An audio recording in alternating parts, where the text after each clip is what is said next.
Hi, I'm Danielle Forsberg, a high school art teacher in a small rural school district, and today I want to discuss why museum access is important, especially for our students on the autism spectrum.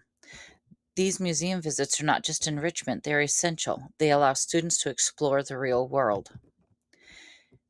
In small rural communities, students often lack access to large museums or curated spaces, and for students with autism, this lack of opportunity can isolate the students even more than just distance. All students deserve the same exposure and engagement as their peers elsewhere. In my classroom, I've worked with many students with autism. They are creative, insightful, and deeply curious. These students benefit from a hands on, visually stimulating opportunity to better differentiated approaches to learning. That's where museums come in as a powerful support tool. Museums offer structure, visual engagement, and hands on learning. All of these things support students with neurodiversity. Museums provide students with a real world way to connect with content, ideas, and culture at their own pace. John Dewey taught us that students learn best by doing. Museums let students move, see, hear, and feel as part of learning. This multisensory approach connects all students, especially those students who process the world differently. Students with autism often think in pictures. A museum's artifacts, such as installations and paintings, make abstract concepts real and relatable and can spark understanding of their environment.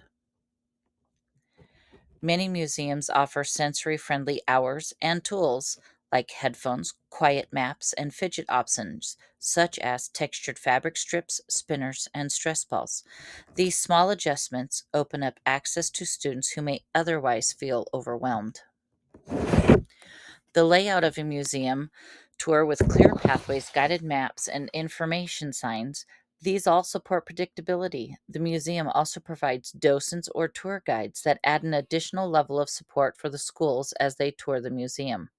That predictability helps students feel more comfortable in unfamiliar environments. Museums allow students to explore and feel empowered by their curiosity. Students often have focused interests that they are passionate about, such as trains, dinosaurs, photography, and even airplanes. Museums offer a wide variety of opportunities for the students to explore. Art can be a bridge for communication. Students describe what they saw on their tour and create a project based on the museum piece that they interacted with. This process allows students a chance to practice language and expression in a safe environment, most times without the pressure of direct conversation. Museums are calming spaces. Walking through an exhibit, sketching in a gallery, or sitting with a sculpture allows students to feel moments of regulation and quiet. That's a huge stress relief and focus for students, especially those that are neurodiverse. Public spaces such as museums can reinforce a powerful message and a feeling of you belong here and connectivity to those around them. Museums build confidence and normalize inclusive participation in life.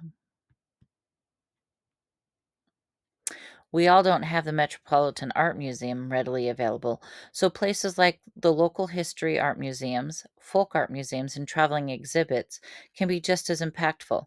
These spaces are often more flexible and are typically excited to work with schools.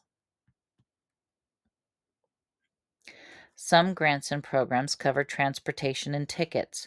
Many museums offer free or reduced admission for schools. If we are creative, these trips are absolutely within reach, especially for small rural school districts. I use social stories, previews of videos, and picture schedules to prepare my students. We do teach twos, the expectations of what behavior is expected, and what we'll be doing and partaking of at the museum. I also invite parents along. These kinds of preparations reduces anxiety and ensures that students are aware of what is expected. As teachers, we are the only ones who can make these experiences possible. We need to be that strong advocate, not only for our curriculum, but also for the value of such experiences that enable our students to see the world. If we believe in their value and advocate for them, others will follow. It just takes one passionate voice to start. After a successful trip, families with children with autism often feel more confident about taking their child to other public spaces. As a parent of a child with autism, I have found that when we experience these opportunities as a family, not just my son, but my family is more confident in taking part of community spaces. We are not just supporting our students, we're empowering entire families to access the world. Students need to feel that they are heard and that they belong. As a teacher, I hear students say, I feel like I belong somewhere now. These connections are impactful for students and teachers. Having a moment like that will bring tears to your eyes. These trips are more than just academic, they're deeply personal. Museum visits develop connection, critical thinking, and the feeling of belonging and joy. For students with autism, going on these field trips builds confidence and connection. These are not only foundational skills for school, but for lifelong learning. As a team, let us keep fighting for these experiences, for access, for creativity, for belonging. Every child deserves to walk through a museum and say, I can see myself here. Let's keep opening those doors together. Thank you.